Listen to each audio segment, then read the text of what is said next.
Hello and welcome back to Critics of the Coast, Episode 3, our continued discussion of Outlaws of Thunder Junction.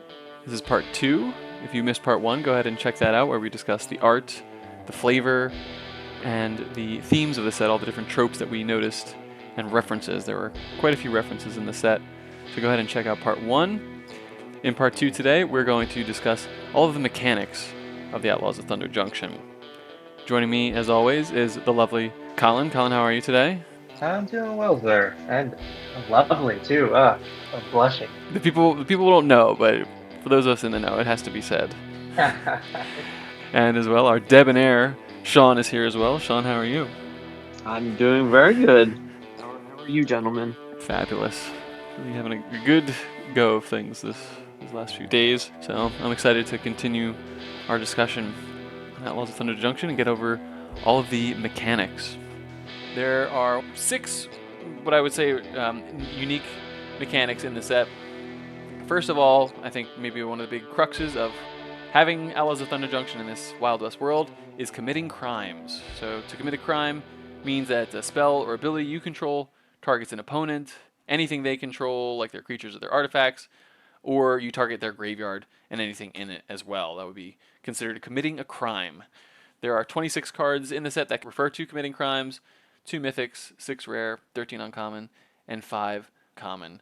Now, in our last episode, our discussion of Lost Caverns of Ixalan, we talked about Descend, and the consensus seemed to be that we weren't too big on a common game action getting a flavor and a name like this. So, considering committing crimes is in the same concept, how do you feel about this? Does it sit differently with you than Descending, or are you also really not a fan of this? Colin, what would you say? yeah, I think initially I wasn't too keen on this approach to abilities or keywords or whatever to just sort of start giving game action names. Mm-hmm. I still think I still don't love it.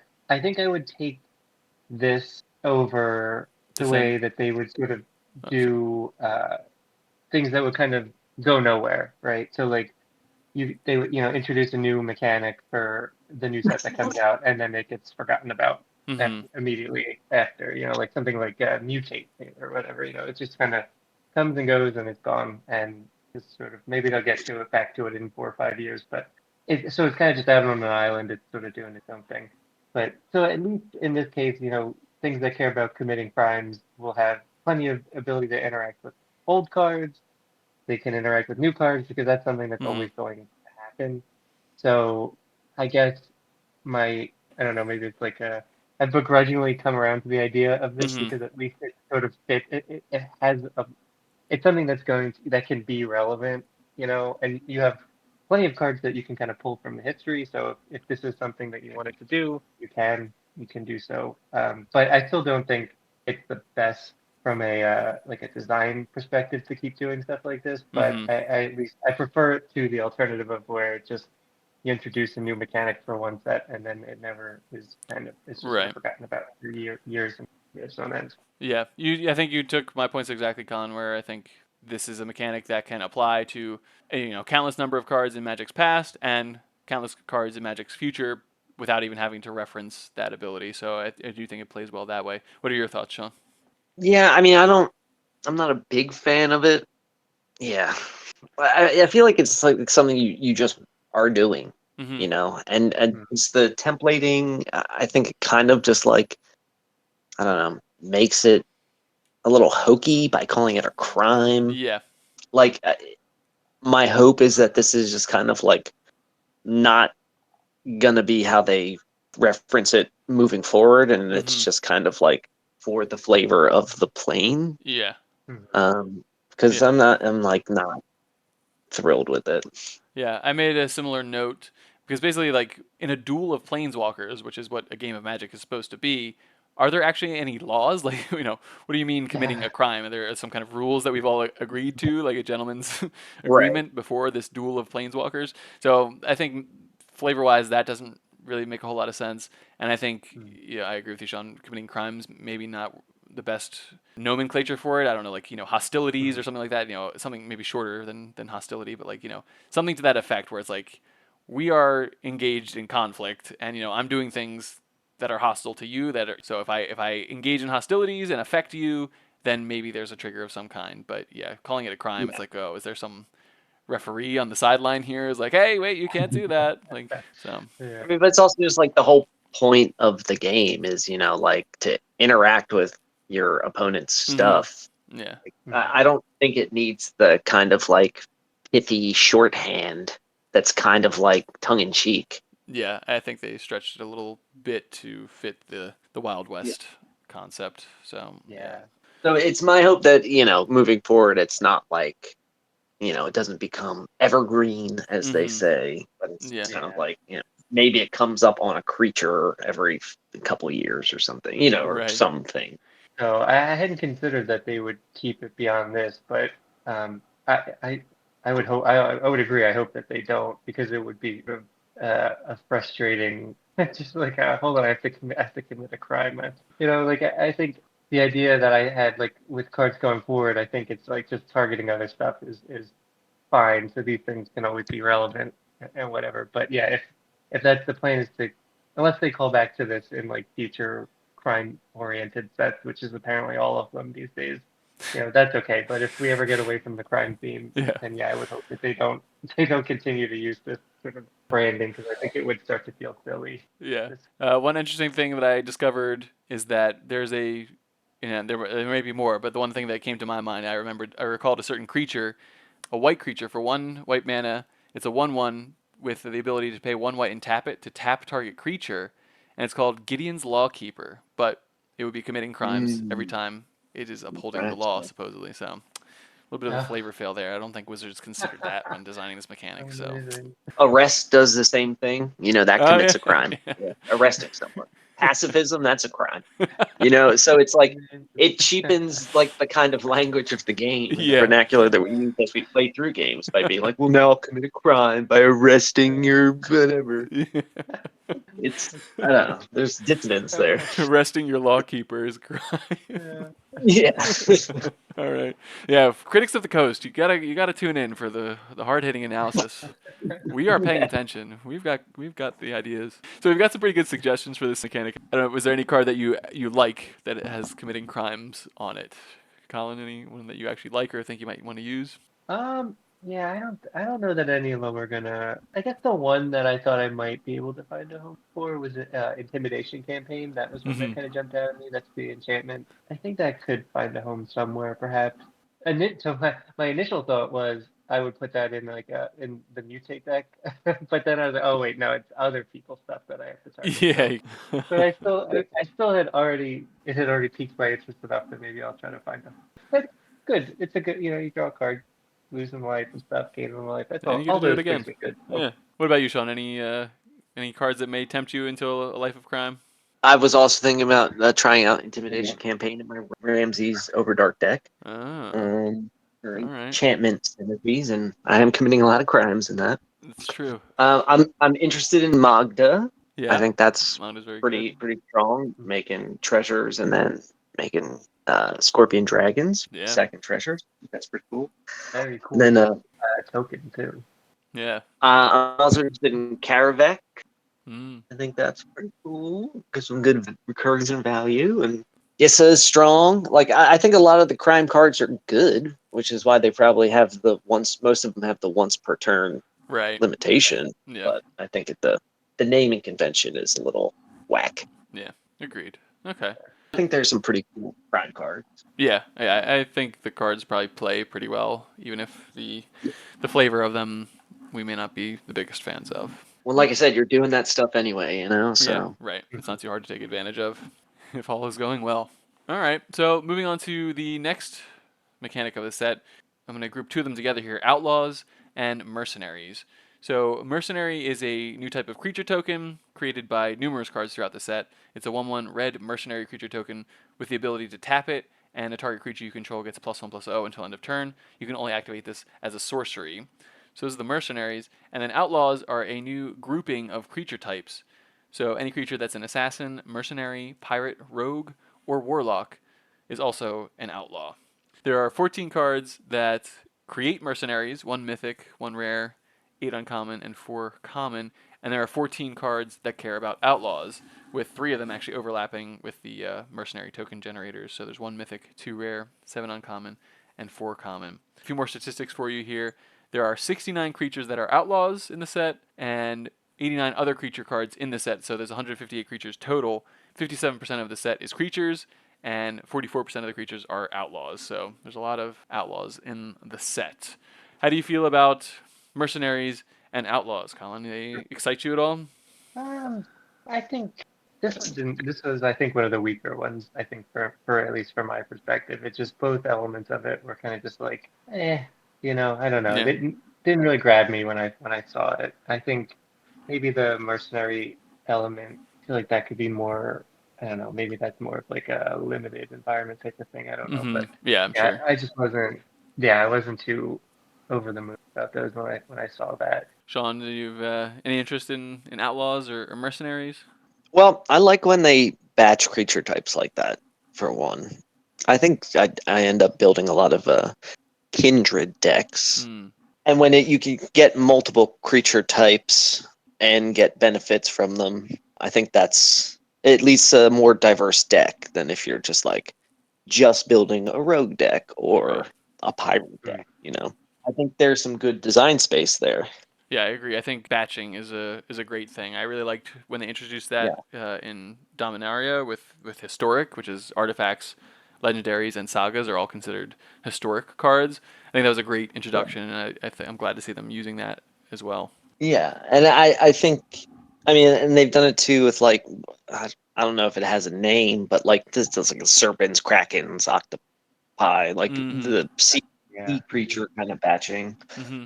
So I mean, it lends itself to like a more diverse deck than just because some of these creature types, the options are pretty thin Yeah. if you're focused just on that. Right. But I Making a think warlock deck, you can include some rogues and some pirates as well, and have some more options in what you put together. Mm. right, and especially with like errata, going back and like Mm-hmm. there could be some of these creature types have been errata that you don't even know, and it's like, oh, that's a cool old card. I can throw it in because it works with this. So I mean, I'm a fan of the outlaw thing overall. I mean, it doesn't strike my fancy too much as terms of like itching my brain to build a deck with it, Right. at this Yeah. point, but I haven't really like sat down and thought about it. But the mercenaries, I'm not the biggest fan of. I hate that it's activate only as a sorcery. Yeah, I thought that was a Mhm. stipulation that really was not that necessary, but they are making a real effort to remove like onboard tricks. They don't apparently players do not like to be tricked, especially the card is sitting right in front of them. That is, so they're limiting the Yeah. But just by nature of it, like, that it makes them less useful. If you can't yeah trick your opponent, like yeah it loses usefulness. yeah. I Um agree. they're 1/1s and they're very fragile too. It's just Yeah, like, man. people just need to be better players and make no mistakes like I do. As I'm recalling Exactly. my Yeah. my 7/7 blocking Collins 1/1 this past weekend, not paying attention to his vault of the Archangel, or what is that? Gave a death Yeah, touch, death and touch. yeah, much to my surprise. But yeah, But I mean, I do also think that spamming tokens is always like a pretty good strategy, and if you can use that power increase, like I think the Selvala that makes them every time you cast a creature is like really powerful, and then like even activating them at sorcery speed to get like whatever fake coven or whatever you want to call it to yeah, like right. Mm. have her tap for more mana. Hmm. I've been considering if I want to put some of the cards that make multiple mercenaries into like Greven to kind of boost creatures' power to kind of gain benefit from that. Right. So you could, So, I mean, I don't think it's like a complete fail, but I wish there was just a little more substance with them. yeah, the mercenaries are an above average token, which is nice. But yeah, the limitation of sorcery speed is a turnoff. And obviously, it limits to targeting your own creatures. I thought it would have been maybe a little more exciting if you target your opponent's creatures as far as committing crimes goes. But I think maybe for limited environment, that would probably be too out of control. Too much. So yeah, there's a lot of restrictions on this token, which I think is a little Yeah. bit of a turn off. The one card I do really like that makes the mercenary token is Eartha Joe, the Frontier Mentor, and it really has nothing to do with the token that she creates, but the fact that she says whenever you activate an ability that targets a creature or player, copy that ability. So I think that is really excellent text. I think the idea Yeah. is obviously your mercenaries give +2/+0, but I'm looking way beyond that. So the mercenaries and the outlaws don't strike my fancy too much. I don't think I'm going to be going out of my way to include them in any decks or to make a deck around them. So I want to shift over now to the deserts, which may not be a technical mechanic of the set, but I believe it's something worth pointing out as it does have a mechanical function within the set. We saw in the Lost Caverns of Ixalan they had caves, and so these land subtypes are nothing new. They're coming up with a little bit more frequency. But deserts are basically lands that have a subtype desert attached to them. In this set, there are 15 deserts total, 3 uncommon, 12 common, and there are 9 cards that care about deserts. 1 rare, 3 uncommon, and 5 common. So we did, as I said, we mentioned this similar mechanic in the Lost Caverns of Ixalan. I think there's actually some pretty similar numbers. I think there was about 18 caves in Lost Caverns and 10 cards that cared about them. And at that time, we kind of felt that we would have liked to seen a little bit more cards that cared about the caves. Looking at deserts, Sean, do you feel the same way about that, or do you think this sits just right? What are your thoughts about deserts in general? I guess we should start off with that. Well, I mean, I like the subtype. I think the dual desert cycle that pains the opponent one. I think they're pretty useful. Mm-hmm. I would have liked to seen more like desert payoffs. I feel like all of the kind of payoff equity for them was wrapped up in just the like committing crime cards and not specifically like desert related. That's true. I think there are only a handful of cards that actually like count the number of deserts you have or something to that effect. So there's not, the payoffs are Yeah. more, as you said, with committing crime, since those dual desert lands will ping your opponents, that will count as committing a crime since you've targeted your opponent. So I do like how they kind of snuck that in with the lands, how they act as a supplement to the other mechanic of committing crime. So I think that was a nice touch. Colin, did you have thoughts on deserts? Yeah, I think I agree with what you guys were saying there for sure. I think it is nice to sort of tie it back into that other mechanic, the crime mechanic. And I think in general too, I like the idea of having these different sets have sort of like a signature land type. I think that's Hmm. kind of cool. It adds like a nice little bit of flavor to it. I'm not totally sure that this is like the final, like this is like the fully realized version of that. I feel like there's another sort of development that maybe they could tie them in more closely, or maybe they just make them a bigger part of it or something. I'm Mm-hmm. not sure exactly what that looks like, but I think there's room to grow on it. And I know this is one they've done before too, but Mm-hmm. it feels at home in this set. So I think that I do like that aspect of it.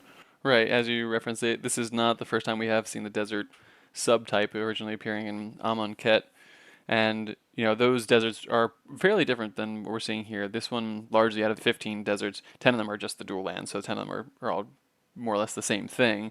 So they're not nearly as mechanically diverse as the caves were in Lost Caverns of Ixalan, but the original deserts were all more or less like spells to some extent. You could sacrifice the desert itself or a desert. A lot of them give you the option to just sacrifice any desert for a spell type effect. So they were pretty strong, and I think compared to that, this obviously isn't maybe quite as exciting, but I think it was a good logical evolution for the lands. One of the things I really like about the flavor of the deserts, back in Zendikar, those lands from Zendikar were refuges, and the refuges would gain you 1 life when they enter the battlefield.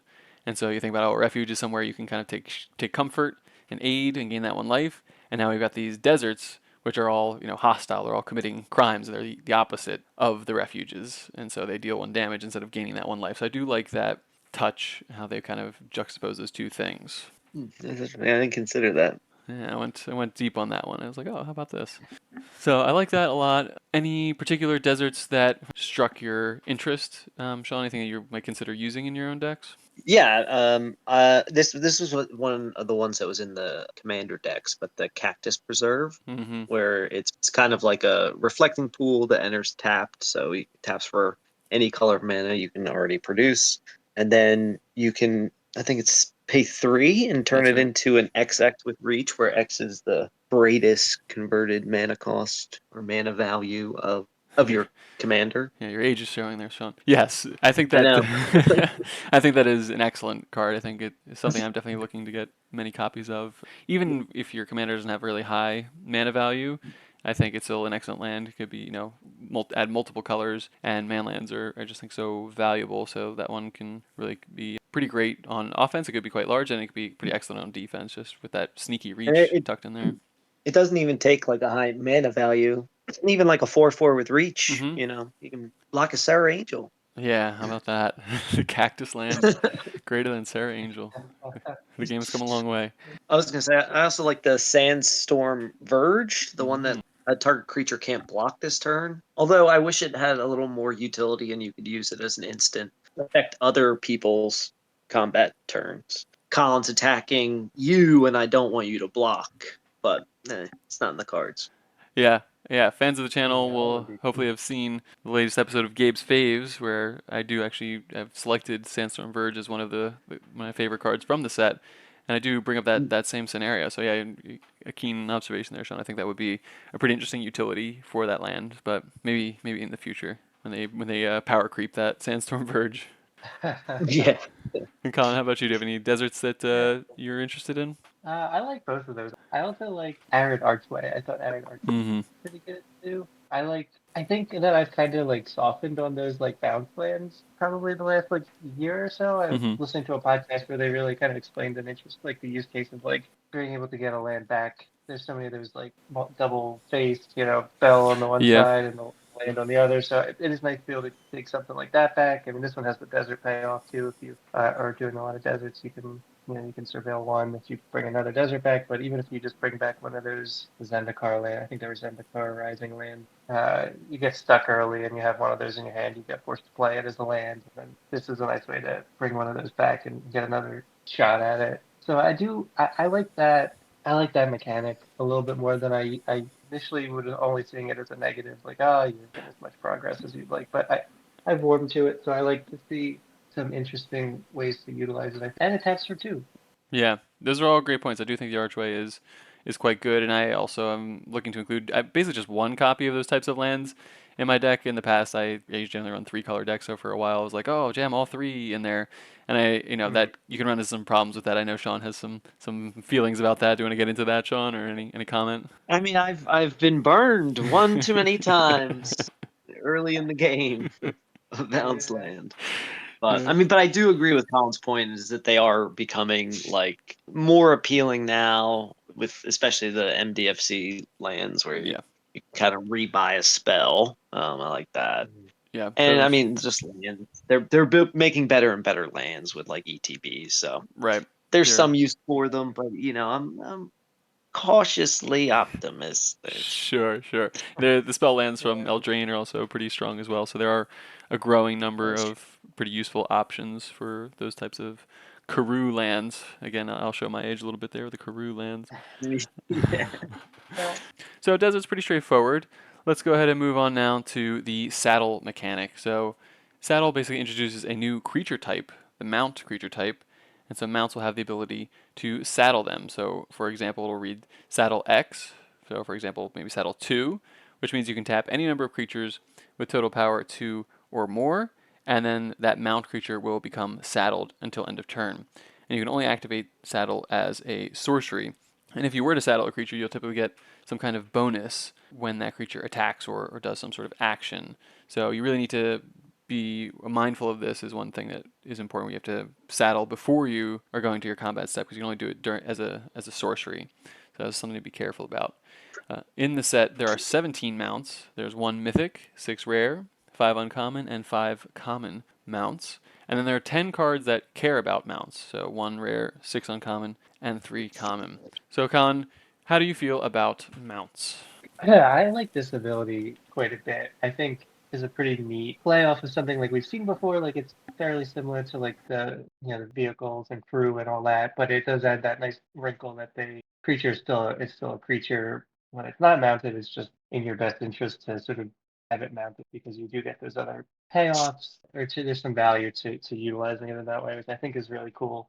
I was thinking about this earlier today, and I think that there's like maybe like a design space to like have kind of pushed this one like a little, not pushed in the sense that you can make it even more powerful, but maybe pushed like the creativity with it a little bit more, and maybe done, I don't know, maybe more of a trade-off. I don't know. I just start going down a rabbit hole with it. I'll be honest with you. Where I start Yeah. like envisioning all these wild scenarios that probably are like too far outside the scope of how the game is usually operating. So I think probably keeping it in that crew headspace is probably for the best, because I do think you could have kind of gone real crazy with. I do like it. I think I like that it's a fun mechanic, and it's very flavorful too. Yeah, I do like that it's similar enough to the way that vehicles work. It's similar enough that you can learn it quickly, but mechanically different enough to justify existing. So I like those aspects about it a lot as well. Sean, what do you think about mounts and saddling? I mean, I think they're pretty cool, and it's a new like you both of you were saying take on the kind of crewing. I think it is a little like combat focused because most of them are like attack triggers or damage triggers or Right. like Yeah. X effect when saddled. I think they kind of pigeonhole themselves by making it only as a sorcery because you might be get an effect if it's saddled while blocking. I mean, there are some pretty cool cards. I mentioned last week the snake horses, Yep. The caustic bronco. like Yep. that one. Yeah, and Calamity's pretty sweet. Like there are some pretty powerful effects on some of the mounts at higher rarity. Agreed, and I think maybe Um, that's part of the trade-off of limiting it to sorcery speed and limiting it yeah, to attacking, where they're like, all right, well, if we're gonna put these restrictions on it, then maybe we can push the envelope a little bit on the power of the effects. I like the ornery tumblewag. That one, even if you're not mounting, it will give you some bonuses because it gives a +1/+1 counter each combat. But then if you do mount it, then you can double the number of counters. So like, okay, this is something that's generally useful if you're interested in the counters, and then if you're able to saddle the creature, then you can really get a much more powerful effect over turn after turn. So I think you have a good point there with Calamity and other things like that. You were seeing some kind of a little bit of crazier, kind of over the top effects. Is there a card that you like particularly, Colin, a mount that you're looking to saddle up in one of your decks? Well, it'll surprise no one on the call that I do like the Bounding Felidar Cat Beast mount. I'm a Mm-hmm. big fan of that card, and I think to your guys' point too, like that it is. I don't know. At least to me, it seems like that one does have a very like solid payoff, and that one's only at an uncommon level too. But it's when it attacks, you put a +1/+1 counter on each other creature you control, and then you gain life, 1 life for each creature. So it's like that's a pretty big swing, even if you only manage to attack once with it, and it's a 4/7, so it seems likely that it'll potentially survive. Right, that's a lot of value. You have to Typically, I feel get like you rid might of just it. see like the +1/+1 counter or the life gain, but they put both of Yeah, them, both effects onto that card. So yeah, I think that's a good example of what we're talking about here, kind of pushing it a little bit. It's not yeah, insane, but it's like, hey, that's tempting enough to really consider, especially when your decks are all cat themed. yeah. yes, yeah. I also, yeah, Sean, you mentioned the snake horse mounts too. I did like the Caustic Bronco too. I thought that one I liked as well. I don't think the Felidar I've already put in put in my hereditary deck. The Caustic Bronco, I don't know. I have to think about where that one might find a home, but I did like that one. I think that's a cool. I like the way that effect is sort of balanced based on if you saddle the creature, it's in your best interest to have it saddled. Right. And I think typically with designs, especially in new spaces like this, it's good to look at cards that, obviously if you can if you can live the dream and saddle the creature reliably and that effect is good, that's great. But then also looking at the card and being like, hey, will this benefit me, or at least kind of is it usable to me even without getting the saddle bonus? And I think as long as you kind of examine and look at cards that way, you'll probably wind up being pretty happy with how they work. And I think a lot of the saddle creatures fit into that category. I think they were wise to power them in that way. Colin had a few thoughts about maybe where that mechanic might go. Sean, were there any suggestions you had for saddling or the future of that you might like to see? I've been curious about like if this is going to be like a plane specific mechanic Mm-hmm. or like if it can fit in any of the like upcoming sets. Like when they released vehicles, they kind of started putting them in sets more and more, even if it was just like one or two vehicles a set, but they peppered them in until now. I feel like we pretty much get some. Yeah, so I wonder if that's going to be the future for Saddle too. And I was thinking like could be saddles in Bloomborough, animals riding animals. Yeah, it's feasible. Yeah, I could see this I think becoming what they refer to as like evergreen, where it will just kind of pop up more and more frequently. Yeah. The one thing I thought of that might be interesting because mount is now like a new subtype in the same way that deserts are for the lands. So I'm wondering like if they might make a rider subtype in the future, and then riders will give mounts some sort of additional bonus or something to that effect. Maybe they can a rider can untap if it saddles a creature or something like that. So I'm curious to see if they might start branching out into other subtypes like that. yes, 100%. That's what I was thinking of. I was just gonna say I finally managed to collect my thoughts on it. But yeah, I think that rider aspect of it would be very interesting to kind of push it into that space too, to see sort of like there would need to be some kind of trade-off there, right? Because like you think about like cowboy riding on the back of a horse or something, like Hmm. cowboy would be gaining like the ability to travel further or faster, or there's like an intimidation there. But there's also like if they're shooting for example, they would sacrifice some accuracy potentially, Hmm. unless they're very skilled, right? So I really like that idea. So you've got the mount, right? And then if you have that rider aspect of it, then you could play with that, right? That could be something that we kind of talk about that they don't often do as much of anymore, is where there's like a good and a bad Drawbacks, versus Colin. maybe It sounds like you're suggesting a yeah. drawback, and typically, nobody likes drawbacks. We don't design magic cards that way anymore. You're showing your age, Colin. Come on now.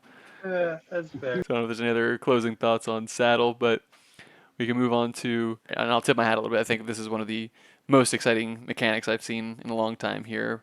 I'm talking about Spree. And Spree is essentially an instant or sorcery spell with a very plain cost. Typically, they only have like one mana cost, but they have multiple additional costs, and you have to choose at least one of them. So, for example, you'll pay the mana to cast the spell, and then you'll choose an additional cost of some number of generic mana, and you can choose one or more of those effects, and basically just get what you need out of this spell. So there are 21 cards with Spree in the set, one mythic, 6 rare, 10 uncommon, and 4 common. I don't know if anyone else is excited about the Spree cards as much as I am. Sean, what are your feelings on Spree? I like Spree a lot. I like having optionality and being flexible in a spell. I think they're all pretty cool. Like even if the effects on their own on each mode, it might not be like the greatest rate or effect. I feel like being in combination with something else is like still pretty good. Like the one card that comes to mind where both the effects are kind of like meh is the like blue like mana leak variant Mm-hmm.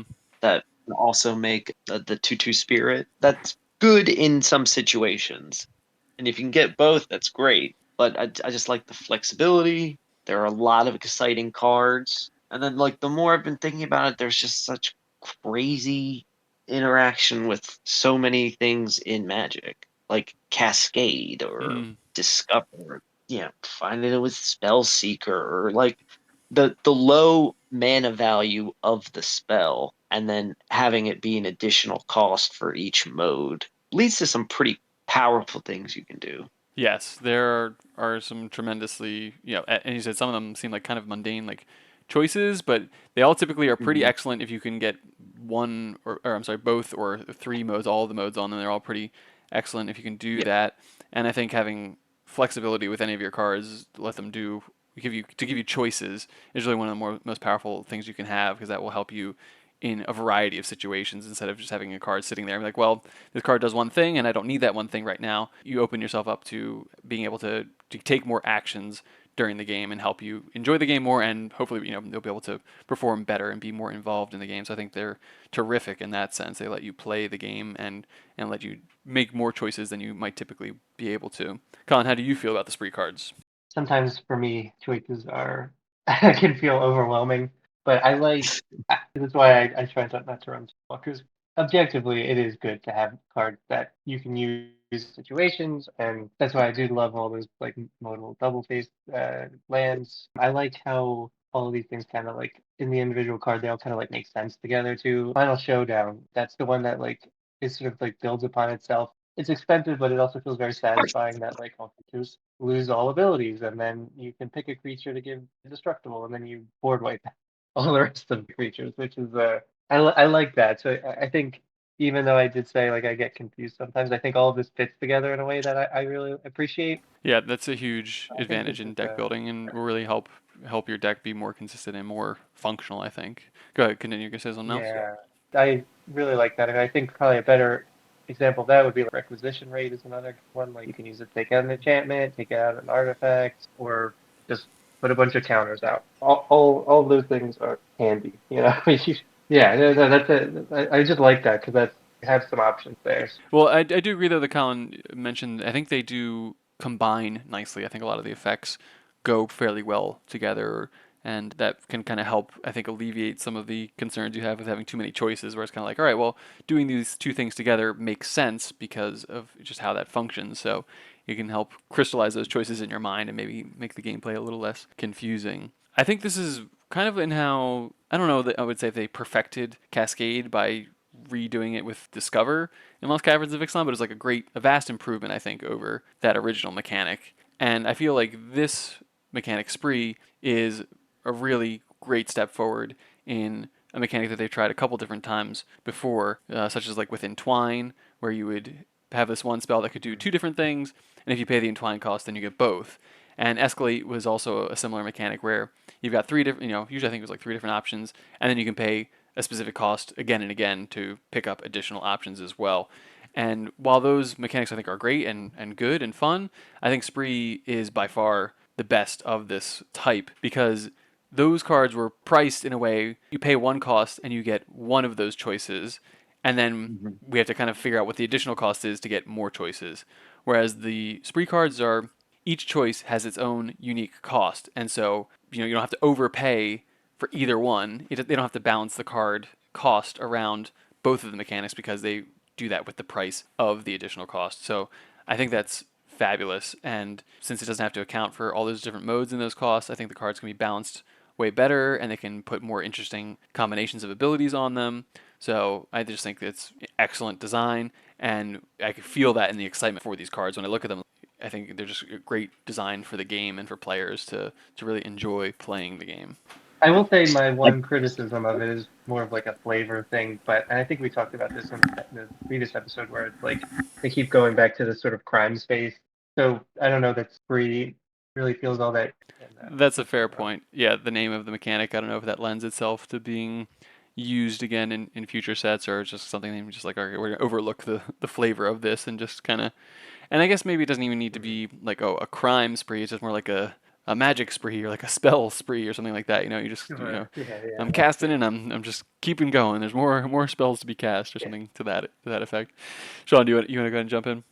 yeah, I mean, I hope you're both prepared to see a lot of these cards played against you. Oh yeah, it's right back Um, at you, buddy. yeah, Yeah, I mean, Sprees are coming. there are some standouts that I'd like to highlight. I'm really excited about the Great Train Heist, the red one where it has the three modes. One is untap all creatures you control. If it's your combat phase, you get additional combat phase. I mean, it's an instant, so you can kind of like surprise someone with like just that one mode would be a 4 mana extra combat at instant speed, which I think is incredible. And then the second mode gives all your creatures +1/+0 and first strike, which is also good with multiple combats. And then the last one, if whenever your creatures damage like a one opponent, you create a treasure for each creature, which Yes. is like those modes are insane. And if for an instant, it's nuts. Yeah, I think that's an excellent pick. I think that card is incredibly good, and it reminded me of I mentioned Entwine before. As soon as I saw that, it reminded me of Savage Beating, which was Yep. an Entwine spell. I'll put that on the screen. That card, true to its name, is excellent, and I think Great Train Heist is Is a yeah beating. yeah absolute beating. And even if you cast against me, I think I'll be in awe of how wonderful how wonderful the effect is. I like that one because I think you're spot on that it's like super powerful. Everything in there is really great, and then that instant speed makes it even better. But there's like one element there that I think is like almost kind of funny. It's the third ability creates a tapped treasure token. I like that they were just like there's like a little bit of restraint put on there Yeah. at the end that they're like, well, look, we can't give you just like a bunch of now like additional mana that could keep this going. We have to rein this in somehow. Well, yeah, Colin. I mean, any good criminal knows that once you complete your heist, you don't flaunt your money right away. You gotta just lay low a That's little. right. You'll get caught. Yeah. You gotta go back to your safe house and hide out for a minute. Rookie mistake. Yeah, not only is Yeah. the design excellent, they captured the criminal flavor perfectly. So Yeah, kudos to them on yeah. that one. As I mentioned earlier, my episode of Gabe's Faves, I have two different spree cards on that list there, so I won't repeat those ones again. But I really don't think you can go wrong with these cards. I think basically all the effects are good. I think they're all pretty fairly costed. Generally, I don't think they're too overpriced on any of them. I think they're all worth it. The extra flexibility that the card offers you, I think, is well worth any additional price you're paying on these. I think they did a fabulous job with this mechanic, and I think the designs are all terrific. And like, as we've talked about with mounts and these other things, where it's like, oh, well, we see this in the future. When will it be? Like, this is one I have on my wish list. I hope we'll see this a lot and frequently, so that we can explore this space more and get some really cool designs out of it. I have a Go feeling that we will be seeing this again in the future. I feel like this is kind of one of like the most exciting new mechanics. So I could definitely foresee this coming back in like Commander set or Horizon set or something. Yeah, Modern Horizons 3 will be coming out in the near future, so I wonder if they've incorporated that into the set. Great. So that is the spree mechanic that we're all in agreement is looking like fun.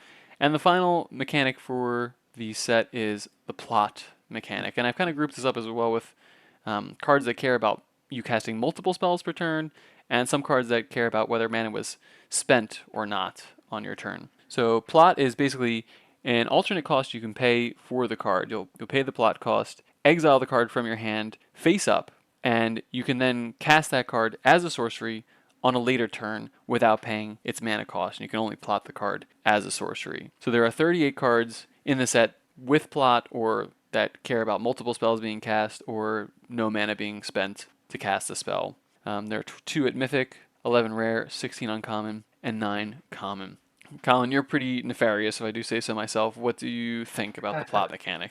Yeah, I like this one. I don't know that I like it as much as some of the other ones that we've seen. I have like a Exile Prosper deck, so I feel like there's some of these that'll find a home in there. At least in my opinion, it's like a little bit less exciting than like a Foretell card, 'cause you have to kind of like show what you're doing, it's up there. But I guess that does have its own benefits too. People will have to sort of play around it, which fits in with the theming of a plot, right?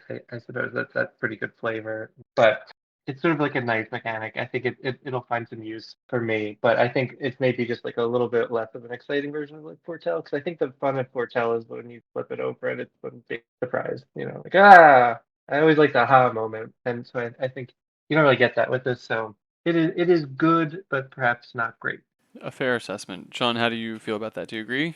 Well, first I'd like to point out one thing. When comparing it to Foretell, I think they really got the naming backwards. Because usually you plot in secret, and in order to foretell something, you have to tell it. So it Yes. would make Yeah. more sense if Slam like dunk. Slam dunk on that one, Sean. the, Yes, the fantastic. plot was hidden and the foretell was face up. Yeah. That is a very, very strong point. But I mean, as for the mechanic, like at first I was kind of like, oh, I don't know, like it's heavily tied to source only. You have to like telegraph what it is.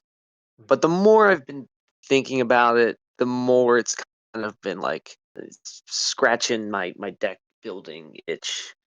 I mean, I like the mechanic. I think it's pretty cool. You basically would want to play it in a deck where, like you said, where you're trying to do multiple spells a turn. But I think that there are some cool payoffs, not only in this set but in previous releases. I think a lot of the cards and effects are pretty cool. I like Great Train Heist. It's just like your regular discard, draw, red spell, but Yeah, you highway can also robbery. sacrifice. That's what I meant. Yeah, You're stuck on that great train heist. You and your trains. I am. I got it. I got it on the brain. But highway robbery, yes. So I think that's cool, and I have slots for that in some of my decks. But I like the mechanic. It took me a little bit to come around to it and to think about the applications. Because my first, like, stubborn opinion of it was, it's sorcery speed. They know what you're doing. They can just hold their counters and counter it. But, I mean, if that's what they want to use their interaction on, that's fine too, because you can kind of plan around that as well. Right, you do love to be tricky with what you're up to and the timing of your effects. So I can see the Me? hesitation towards yeah, not little old you. Yeah, I think this plays closely to Foretell. I think Foretell is superior for a lot of gameplay reasons and that power level reasons where what you're doing is secret. But it's close enough because one of the things I love about Foretell is you get to pay a cost up front and then you get a reduced cost later. So it kind of lets you spend your mana. Maybe you have to spend a little bit more, but you get to spread it out, and then that allows you to do more throughout the game. And so plotting these cards lets you spend the mana. So if you're going to cast your Highway Robbery spell, maybe you've got a pretty full grip of cards, or other cards in your hand you don't really want to part with just yet, and can't afford to sacrifice a land. So you're just like, all right, well, I'm not going to do this now, but I know I'm going to do it in the future. So, and I don't have anything else to do with my mana, so I'm just going to go ahead and invest in this spell right now, and then when the time is right, I'll take advantage of that. So again, I think I'm harping on this idea of just being able to play the game, and I think plot is excellent where it's going to give you more opportunities to play the game. Where if you need to do multiple steps in a single turn and you just can't pull it off at that time, it's like, all right, well, I can't do it now, but I know I'll be able to do it later. So you can still feel good about your turn and what you're doing by just plotting the card now and taking advantage of it later. So I think they did limit themselves again with sorcery, and I think creatures are basically the only things the plot mechanic appears on. But they did this again with the saddle in this set, so I think they're showing some pretty interesting design restraint here, and I think that restraint breeds creativity. And again, I think a lot of the effects on these cards are pretty interesting and pretty cool because of what they're doing, what they're asking you to do, and by kind of jumping through some of these hoops, they'll pay you off a little bit more. I did pick Highway Robbery as one of my favorite cards with this mechanic, but I also like Slickshot Lockpicker, which is more or less a Snapcaster mage, where when it enters the battlefield, you get to cast an instant or sorcery from your graveyard by paying its mana cost. And so by plotting it, you don't have to spend the 3 mana and the mana to cast that spell this turn. You can invest the 3 mana to plot the Lockpicker, and then the next turn he comes in for free, and then you get to cast the spell with your available mana at that time. So I think these cards play really well, letting you spend mana on your own terms and then kind of unleash your scheme, even though everyone is going to see what it is at least a turn in advance. Yeah. But you can kind of put the wheels in motion when the time is right and spring your nefarious plans.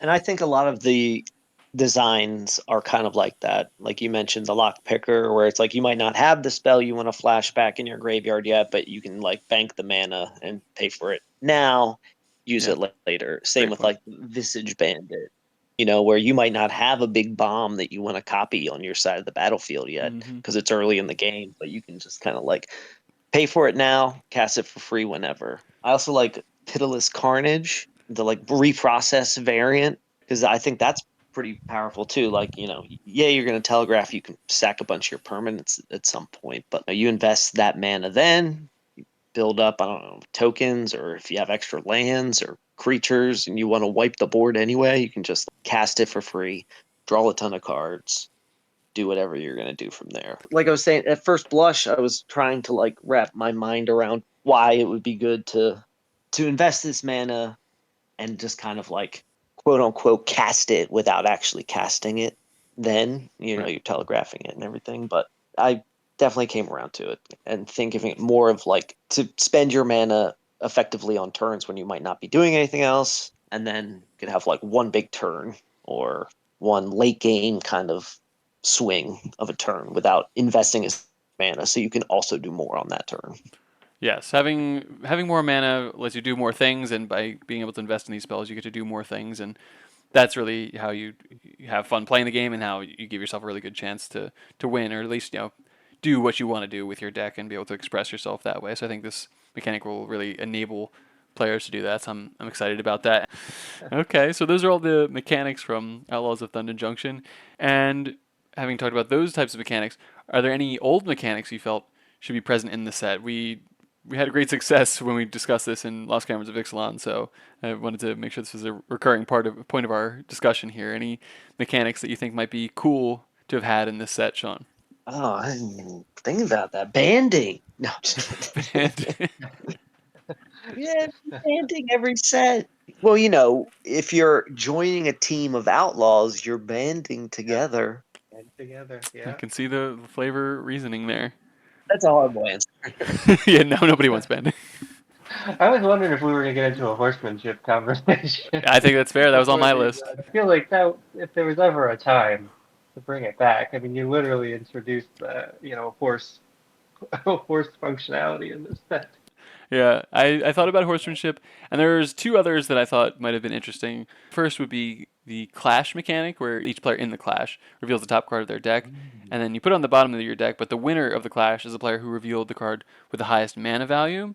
And Ooh. that would be kind of like, we're having duels. We're in the West and we're going to have a showdown. We're going to duel each other, and we could clash that way. So I thought that might have been an interesting way to capture, a gunfight at high noon.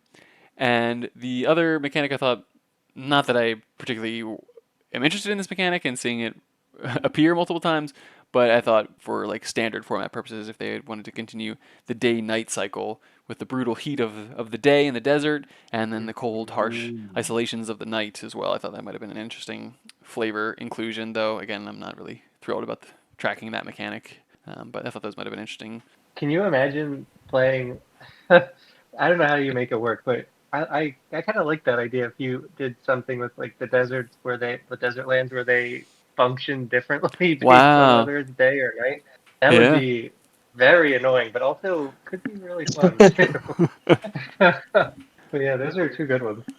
Well, thank you, Wizards. Yeah. Listen to the critics of the coast. We've got concepts for you here. And then the one last thing that I thought we could just briefly discuss, and I don't really have a whole lot to say about it, and I wasn't thinking about getting into the cards specifically, but this set also included Big Score, which is basically a subset of mythic rare cards. I don't know if you guys had any thoughts about this. I think this kind of sprung from March of the Machine's Aftermath, which was basically a coda set to the events of March of the Machine, and I think the reception to that release was not great from the players, and so I think there were probably different plans for Big Score, but what it wound up becoming then is a kind of reaction to the player base feedback was just releasing this set of mythic rares. So I don't know if you have any thoughts about that, Sean. Anything you want to comment on for the Big Score?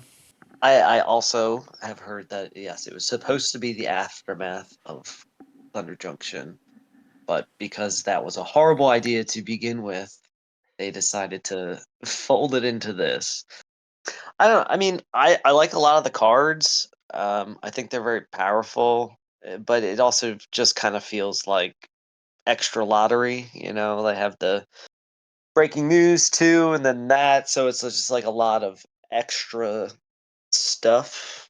I mean, I guess if you're cracking packs, it's exciting because you could like get this cool card, but it's also like just based off the cards, like not a lot of it is really cohesive to me. It's like there's like dinosaurs and other Ixalan stuff that's supposed to be in this, I don't know, vault on Thunder Junction, and it's just like there's a weird visual disconnect to a lot of it for me. But I think you're right with that. Visually, it's I'm not a fan of how there's so many products within the products. We kind of talked about that a little yeah, bit last time, and maybe that is me just being old. But it's like I don't want to have to keep looking through different subsets of things. It's like, okay, this set comes out, the commander set comes out with it.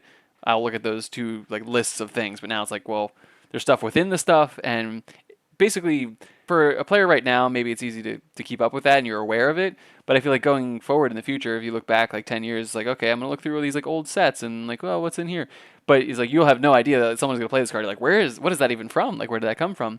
And so I feel like it's yeah, visually confusing, mechanically confusing, and the power is kind of all over the place with them. And it's kind of like, all right, who are these for? And understanding the aftermath thing, I think, puts it into perspective. But yeah, I don't think they're going to be doing this going forward again, and I would be really happy if they didn't because I think it's just a mess. And I almost like don't even consider them like real cards. It's kind of like, oh, they have like the alchemy cards for the digital client, and that's what these things are. It's just for the digital format because they're all just they don't seem real to me the way they're introduced and everything like that. Just doesn't sit right with me. yeah. But some of them are so good you can't ignore them.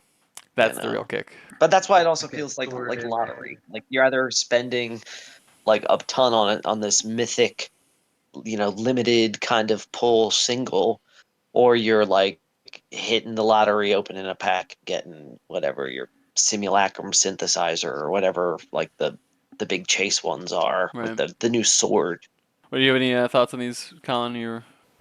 The release cycle is already so complicated in terms of what they're printing and all the different versions of stuff. So now if they're kind of sticking, even more stuff to keep track of it. I think that yeah, the sword is pretty egregious here because those cards are always so popular. I guess would you guys prefer it in this fashion where it's just sort of stapled in there and you'll maybe pull it from collector boosters as opposed to just like a separate thing, right? I feel like this is better. If they're gonna do it, they're gonna do stuff like this. Having it here is probably better, right? Than pretending like they're putting out another set when it's really just like a portion of like half a thought. Yeah, I would agree with that. Mm-hmm. That it's better folded into this than on its own like set where like because the aftermath is what like 5 card packs or something ridiculous, Yeah, like, that was so and for the bad. same price. Yeah, it's like I would rather it be a bonus sheet in this set, but I also wish that this set only had 1 bonus sheet instead of 2.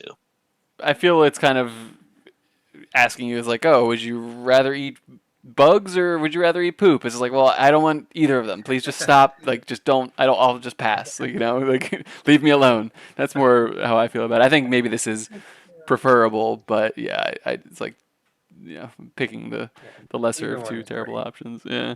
Well, that I think brings us to the end of our discussion on the mechanics of the set, and I don't know if you guys have any parting thoughts that you wanted to share. Sean, any last comments or thoughts on the set, or? I mean, overall, I like the set. I know last episode we talked about the kind of aesthetic when it comes to some of the returning characters, but I mean, overall, I think it's a interesting set. It has a lot of cool cards and mechanics.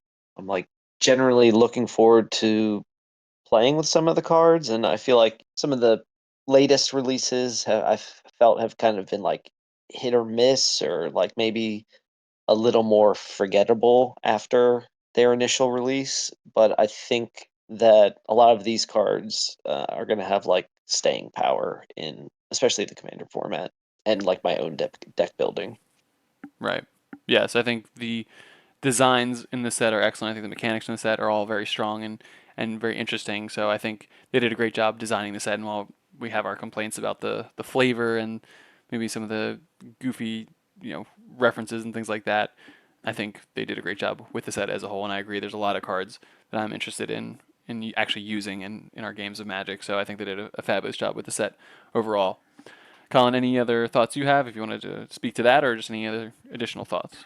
No, no, I agree with that as a summary. Yeah, I think it being the Wild West set, like I think that'll make it stand out a little bit just in our brains in the way like Eldraine was like the fairy tale set. But I think it'll also stand out because the mechanics are fun. They're in some cases very powerful. So I think yeah, I think this is going to be one that sticks. All right, and then before we sign off, then we just need to keep our listeners informed. Colin, the world wants to know, how is season 2 of Hannibal going for you? Yes, I am still going. I am now well past any point that I remember anything that happened. All right, I'm gonna. I don't want to say that I'm gonna finish it, but I am season 2, episode 7, you're and over the hump. it's all new to me at this point. So yeah, I got like 5 more to go, and then I'm into season 3, and then All right, good. I'm I'm glad. feeling good. I'm I'm feeling glad. good about this time through.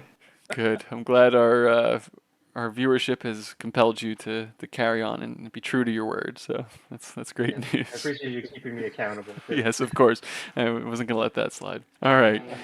So I want to thank everyone for listening to our discussion here. Hopefully you enjoyed that and had some interesting ideas for you to think about. And hopefully some of the cards we discussed, if you weren't already excited for them, you'll give them a second look and maybe want to use them in your own decks. If you want to go ahead and like and subscribe to the channel, that'd be excellent. And go ahead and share this video, as well as you can following me on X or Twitter at unsolicitedmtg.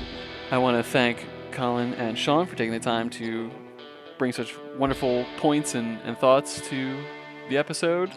You guys do a great job. We're just getting better and better. I'm having a lot of fun doing this, and I hope anyone who does listen will enjoy that and all the thought we're putting into it. So thank you guys for taking the time to do that and have your busy lives and schedules to be here. So thank you for that. Yeah, absolutely. It's a lot of fun. Always Okay, so thanks again for listening. For Sean and Colin, I'm Gabe from Unsolicited Designs, and Who Asked Us Anyways?